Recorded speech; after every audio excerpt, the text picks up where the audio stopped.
नमस्कार विद्यार्थीगण। आज हम 16 पाठ पढ़ेंगे दार्जिलिंग की यात्रा। दार्जिलिंग की यात्रा के बारे में लेखक ने हमें क्या बताया है। लेखक ने हमें बताया है कि भारत भूमि की प्राकृतिक सुंदरता का एक अनोखा उदाहरण है। कि भारत भूमि है उसमें प्राकृतिक सुंदरता किस कारण से है कि हमारे देश में अनेक प्रकार के पेड़ पौधे हैं। हमारे देश में अनेक प्रकार की नदियां हैं, झरने हैं, वो बहते रहते हैं। तो हमारे देश में अनेक प्रकार के जो दर्शनीय स्थल हैं वो नदियों के किनारे बने हुए हैं। हमारे देश में जितने भी दुर्ग बने हुए हैं वो सारे ही नदियों के किनारे हैं। और जो अपन प्राचीन सभ्यता और संस्कृति की बात कर रहे हैं तो उसमें भी सबसे पहले लोग हैं वो नदी के किनारों पर ही बसना उन्होंने शुरू किया था। तो इस प्रकार से ये जो पेड़ पौधे हैं, नदी हैं, झरने हैं, ये सारा जो दृश्य हम देखते हैं तो ये ही हमारी प्राकृतिक सुंदरता है। देश के हर क्षेत्र में अनेक प्राकृतिक विशेषताओं में दर्शन होने के साथ साथ आकर्षक और मनोहर दृश्य भी दृष्टिगत होते हैं।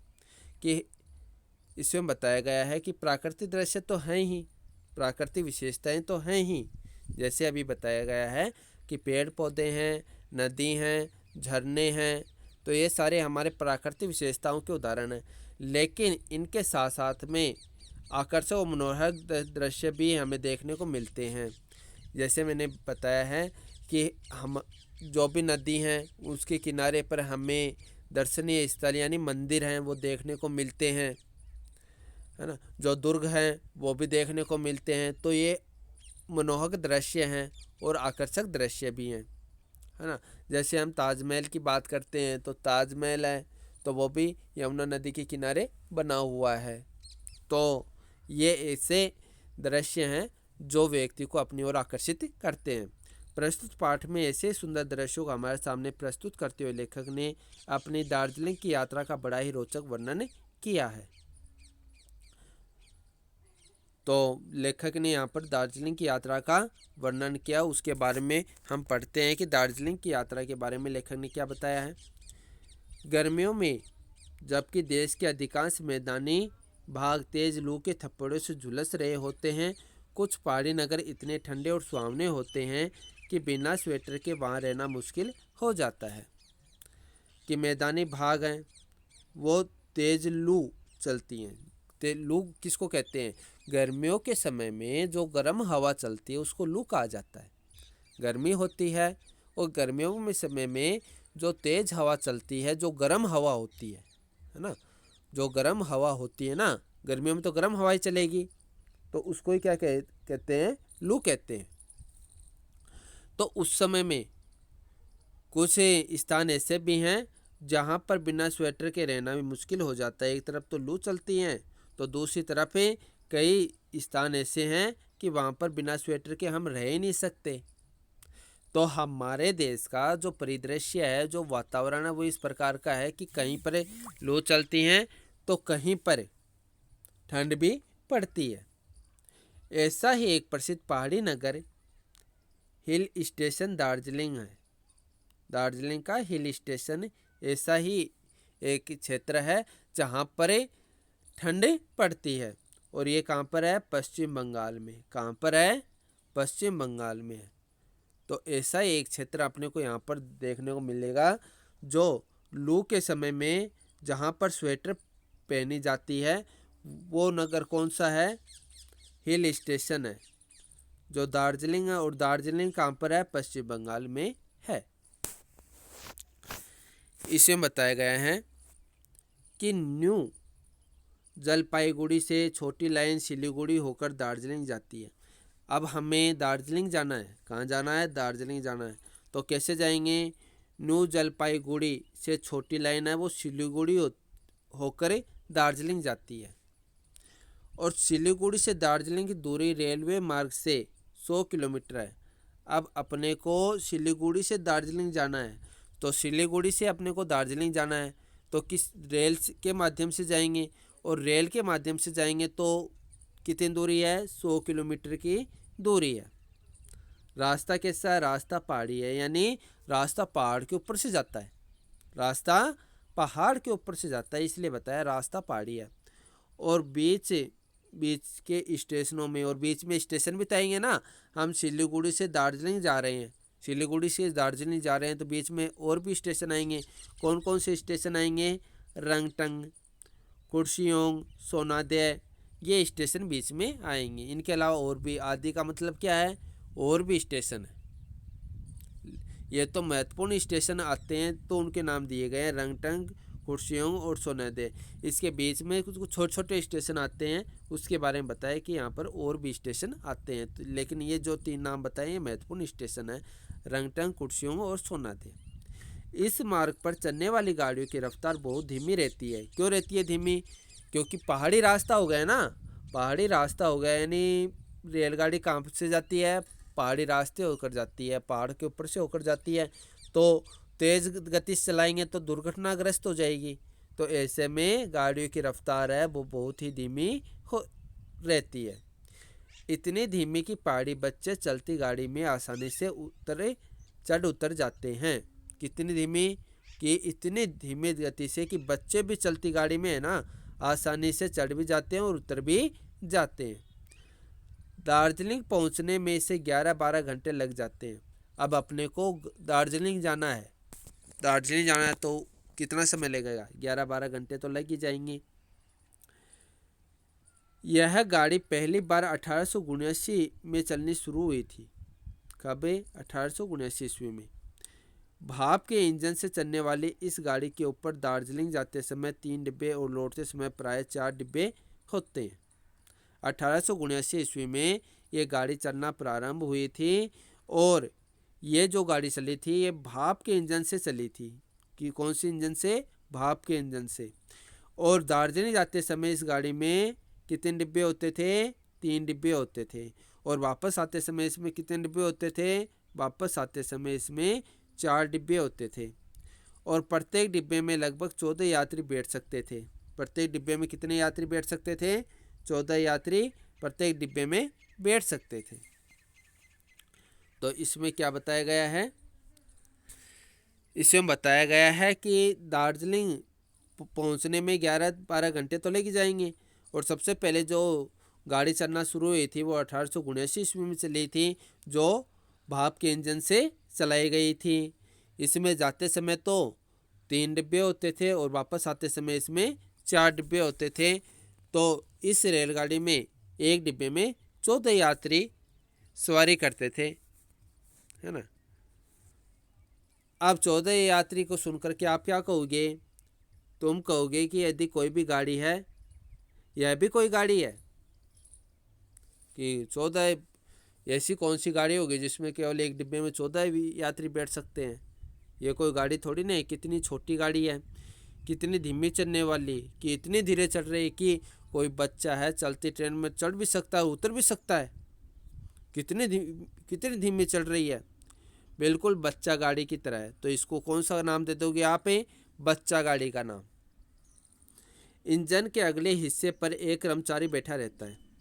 इंजन होता है, इंजन आगे तो होता है, तो इंजन होता है, उसके अगले हिस्से पर एक कर्मचारी बैठा रहता है, जो बहुत नीची ढलान या चढ़ाव और ख़तरनाक मोड़ों पर पटरियों पर बालू गिराता जाता है ना।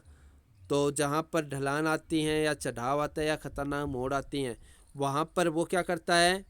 पटरियों पर बालू गिराता है। क्यों गिराता है? जिससे पहिए फिसल ना पाए, कि पहिए फिसल जाएंगे तो क्या हो जाएगा? गाड़ी दुर्घटनाग्रस्त हो जाएगी, बहुत सारे लोगों को चोट आएगी। तो ऐसे में वो बालू गिराता जाता है कि किसी गाड़ी दुर्घटनाग्रस्त न हो और किसी को चोटें ना आए। यह बच्चा गाड़ी कस्बों और शहरों के बिल्कुल बीच से, कस्बे होते हैं और शहर होते हैं उनके बीच से जाती है, और पहाड़ों के करीब से होकर गुजरती है, और पहाड़ों के तो नज़दीक से ही गुजर जाती है। कस्बे और शहर के तो बीच से जा रही है और पहाड़ों के करीब से जा रही है। कभी कभी सड़क के साथ साथ चलते हुए गाड़ी किसी मकान से बिल्कुल सटक कर गुजरती है। सटक कर मतलब बिल्कुल नज़दीक से ऐसा लगता है कि वो उसको छू कर जा रही हो, छू जाएगी उसको, इस प्रकार एकदम नज़दीक से जाती है ना। तो ये पैराग्राफ आपके समझ में आया होगा। इस पैराग्राफ में क्या बताया गया है कि इस पैराग्राफ में यह बताया गया है कि लेखक है वो दार्जिलिंग की यात्रा पर जाना चाहता है और दार्जिलिंग की यात्रा कहाँ से शुरू होगी उसकी, सिलीगुड़ी से वो दार्जिलिंग जाएगा। सिलीगुड़ी से दार्जिलिंग जाएगा तो उसको समय कितना लगेगा, 11 घंटे का समय उसको लग जाएगा, 11 घंटे का समय लगेगा। बीच बीच में कौन कौन से रेलवे स्टेशन आएंगे, बीच में रंगटंग, कुर्सियोंग और सोनादिया रेलवे स्टेशन आएंगे। और यहाँ दार्जिलिंग जाने के लिए सबसे पहले ट्रेन कब चलना शुरू हुई थी, 1879 ईस्वी में। रेल वो भी भाप के इंजन से चल रही थी, है ना। उसमें जाते समय तो 3 डिब्बे होते थे और वापस आते समय 4 डिब्बे होते थे। और एक डिब्बे में कितने यात्री होते थे, एक डिब्बे में लगभग 14 यात्री होते थे। अब ट्रेन तो रेलगाड़ी थी वो बहुत ही धीमी गति से चल रही थी। अब वहाँ के कर्मचारी को क्या करना पड़ता है, कर्मचारी है उसको इंजन के अगले हिस्से पर बैठा रहना पड़ता है। क्यों बैठा रहना पड़ता है कि कहीं रेलगाड़ी जा रही है तो धरातल तो समान नहीं है, पहाड़ी इलाका हो गया, तो कहीं पर तो ढलान भी आएगी, कहीं पर चढ़ाव आएगा और कहीं पर खतरनाक मोड़ भी आएंगे। तो ऐसे में वो बालू गिराता है जिससे कि रेलगाड़ी के जो पहिए हैं ना वो फिसले नहीं, फिसल जाएंगे तो क्या हो जाएगा, गाड़ी दुर्घटनाग्रस्त हो जाएगी। तो इसलिए वो बालू गिराता जाता है। और यही गाड़ी है यह कस्बों और शहरों के बिल्कुल बीच से जाती हैं और पहाड़ों के करीब से होकर गुजरती है। और कभी कभी तो ये ऐसे चलती है कि किसी घरों के बिल्कुल एकदम नज़दीक जाकर गुजरती है ना। ये समझ में आया होगा आपके। आगे वाला देखते हैं। पहाड़ी चढ़ाइयों पर चढ़ते समय अंग्रेजी के यू, डब्ल्यू और क्यू अक्षरों की तरह चलती है। अंग्रेजी कौन से अक्षरों की तरह है, यू अक्षरों की तरह है, डब्ल्यू अक्षरों की तरह है और क्यू अक्षर की तरह चलती है। यानी पहाड़ी चढ़ाइयों पर चढ़ते समय ये कभी तो इधर से जा रही है तो यूँ मुड़ करके यूँ जाना पड़ता है इसको, कभी इस तरीके से चलती है और फिर ऊपर फिर नीचे फिर ऊपर डब्ल्यू की तरह चलनी पड़ती है। और कभी क्यू अक्षर की तरह चलनी पड़ती है कि इधर से घूम कर आती है और फिर उसको आगे जाना पड़ता है। तो इस तरह के से जाती हैं। तो ये अंग्रेजी के यू, डब्ल्यू और क्यू अक्षरों की तरह चलती है। जगह जगह लूप बने हैं। लूप के किसे कहते हैं, गाड़ी जब एक वर्त की तरह घूमकर पहाड़ों पर चलती है तो उसे लूप कहते हैं, है ना। तो लूप किसी को जगह जगह लूप बने, लूप किसको कहते हैं कि गाड़ी जब एक वर्त की तरह, वर्त क्या होता है, वर्ती ये गोला जो बताते हैं इसको वर्त कहते हैं। तो वर्त की तरह घूमकर पहाड़ों पर चलती है और उसे ही लूप कहते हैं, है ना। जैसे अपने को यहाँ पर आना है तो क्या करेंगे, गाड़ी यहाँ पर है तो इसको घूमकर ही आना होगा यहाँ पर, तो इसको ही कहते हैं लूप। हमने सुबह 9 बजे न्यू जलपाईगुड़ी से छोटी गाड़ी पकड़ी। कहाँ पर जाना है अपने को, दार्जिलिंग जाना है ना। लेखक को कहाँ पर जाना है, दार्जिलिंग जाना है। तो दार्जिलिंग जाने के लिए उसे सुबह 9 बजे जलपाईगुड़ी से छोटी गाड़ी पकड़ी थी। कहाँ से, जलपाईगुड़ी से। और लगभग 11 घंटे बाद रात में 8 बजे दार्जिलिंग पहुँचे। कितना समय लगा पहुँचने में, 11 घंटे का समय लगा। कितने बजे दार्जिलिंग पहुँचे, 8 बजे दार्जिलिंग पहुँचे। सिलीगुड़ी के आगे दोनों तरफ पेड़ों और चाय बागानों के दृश्य देखते ही बनते हैं कि सिलीगुड़ी में चाय के बागान है ना वो बहुत ज़्यादा मात्रा में देखने को मिलते हैं। दागापुर से चाय बागानों का घना सिलसिला आरंभ होता है।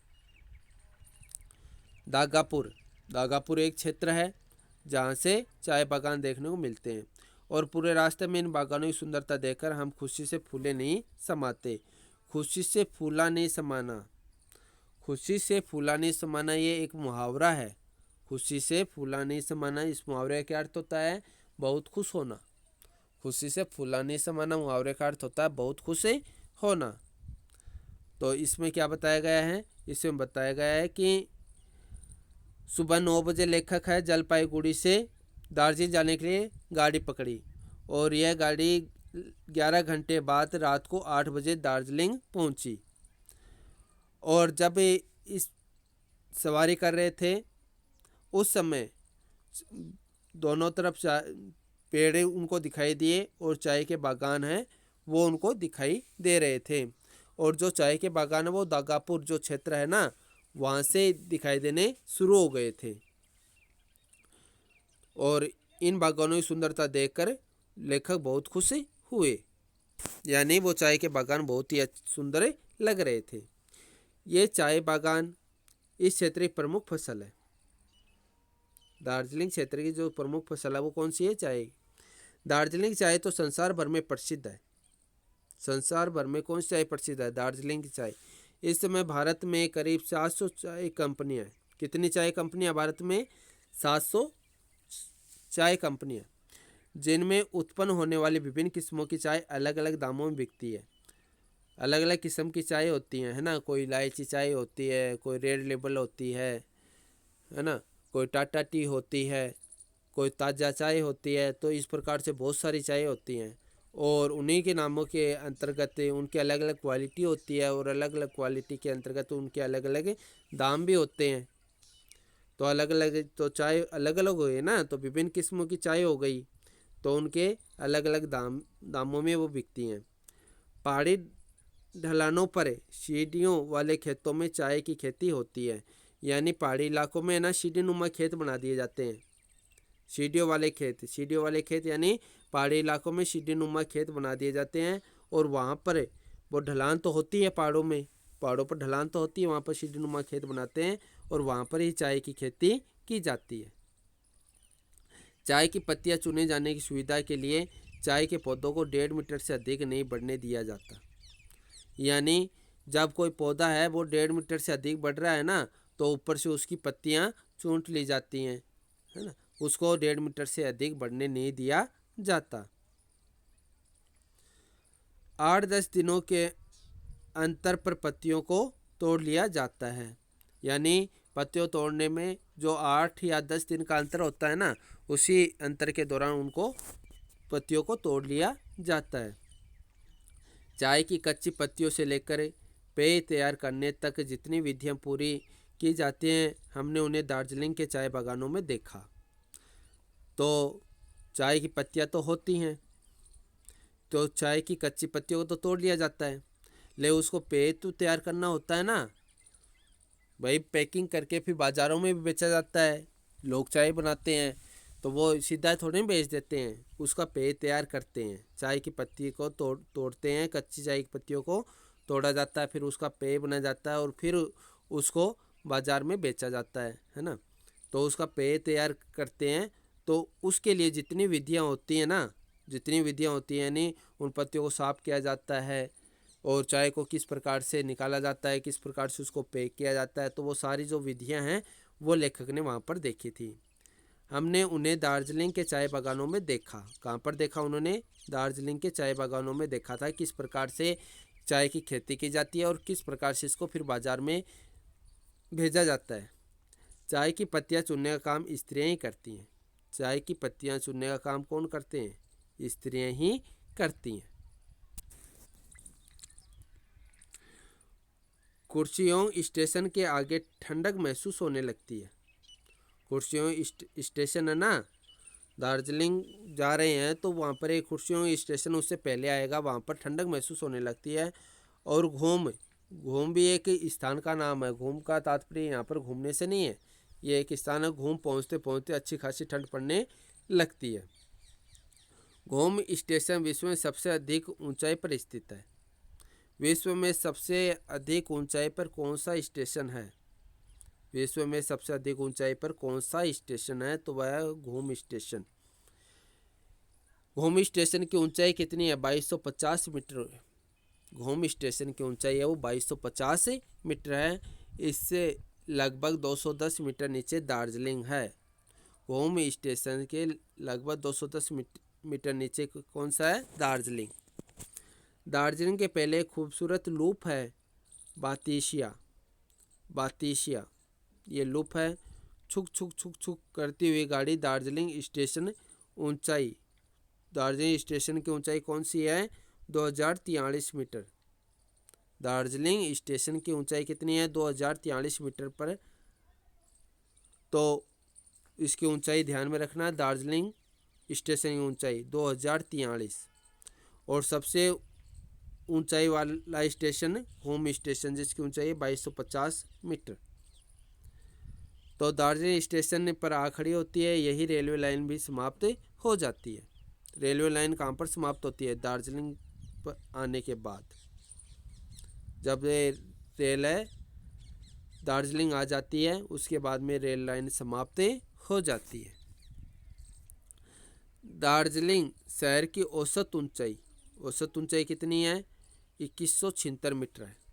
दार्जिलिंग शहर की औसत ऊंचाई कितनी है? 2176 मीटर। कुछ ही दूरी पर उत्तर में सिक्किम और पश्चिम में नेपाल है। दार्जिलिंग के उत्तर में क्या है? सिक्किम, और पश्चिम में नेपाल देश है। भूटान भी यहाँ से दूर नहीं है। दार्जिलिंग में टाइगर पहाड़ी हिल से सूर्योदय देखना।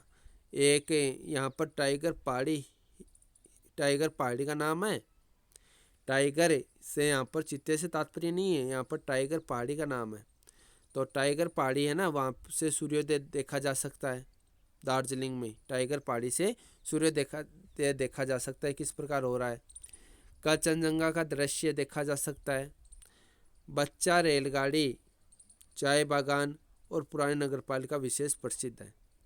अब यहाँ पर क्या क्या देख सकते हो आप? सूर्योदय को देख सकते हो। कहाँ से?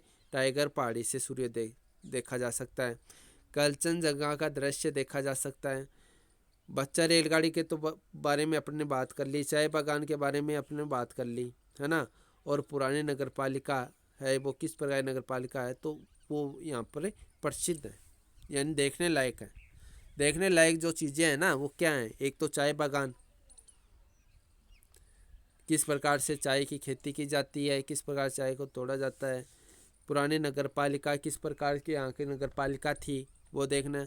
सूर्योदय को यहाँ पर टाइगर हिल से किस प्रकार का दिखाई देता है सूर्योदय को देखते हैं तो।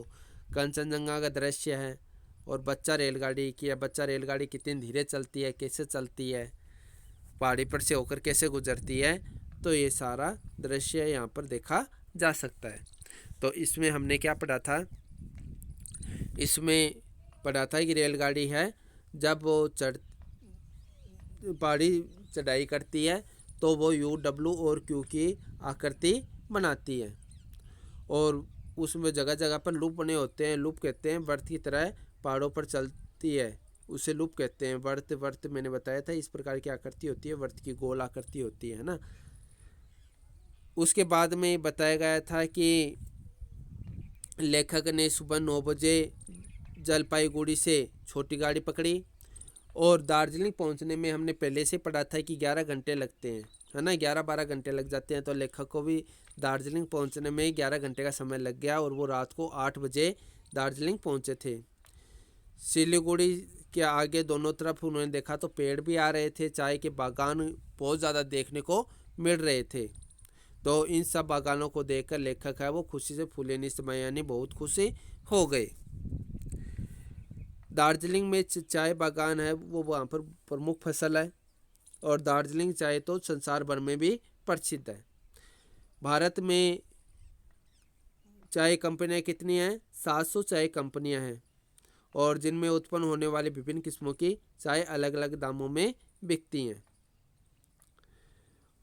और ये जो चाय की खेती की जाती है, ये पहाड़ी ढलानों पर की जाती है। पहाड़ी ढलानों पर एक सीढ़ी नुमा खेत बनाते हैं, है ना, सीढ़ियों वाले खेत यानी सीढ़ी नुमा खेत बनाते हैं, वहाँ पर चाय की खेती की जाती है। और इन चाय के पौधों को 1.5 मीटर से अधिक नहीं बढ़ने दिया जाता, और 8-10 दिन के अंतर में इन पत्तियों को तोड़ लिया जाता है। यहाँ पर जो चाय की बात आती है, वहाँ पर चाय की पत्तियाँ चुनने का काम है स्त्रियाँ ही करती हैं। और सबसे जो ऊंचाई वाला स्टेशन है वो कौन सा? घूम स्टेशन है, जो विश्व में सबसे ऊंचाई वाला स्टेशन है। इस घूम स्टेशन की ऊंचाई कितनी है? 2250 मीटर है। कितनी है? 2250 मीटर ऊंची है। और दार्जिलिंग स्टेशन की ऊंचाई कितनी है? 2043 मीटर ऊंची है। दार्जिलिंग स्टेशन की ऊंचाई कौन सी है, कितनी है, 2043 मीटर। दार्जिलिंग शहर की औसत ऊंचाई कितनी है, 2176 मीटर है। दार्जिलिंग शहर की औसत ऊंचाई कितनी है, 2176 मीटर। और दार्जिलिंग शहर है उसके उत्तर में तो सिक्किम है और पश्चिम में कौन सा देश है, नेपाल। भूटान भी यहाँ से दूर नहीं है। अब सूर्योदय के दृश्य की बात करते हैं तो टाइगर पहाड़ी से हमें सूर्योदय देखा जा सकता है। कंचनजंगा का दृश्य है वहाँ से देखा जा सकता है।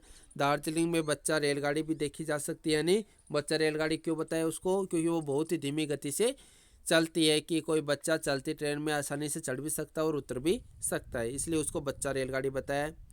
चाय बागान वहाँ पर देखने को मिलती है, पुरानी नगर पालिका भी देखने को मिलती है। तो आज हम इतने पढ़ेंगे, बाकी का पाठ हमें कल पढ़ेंगे। धन्यवाद।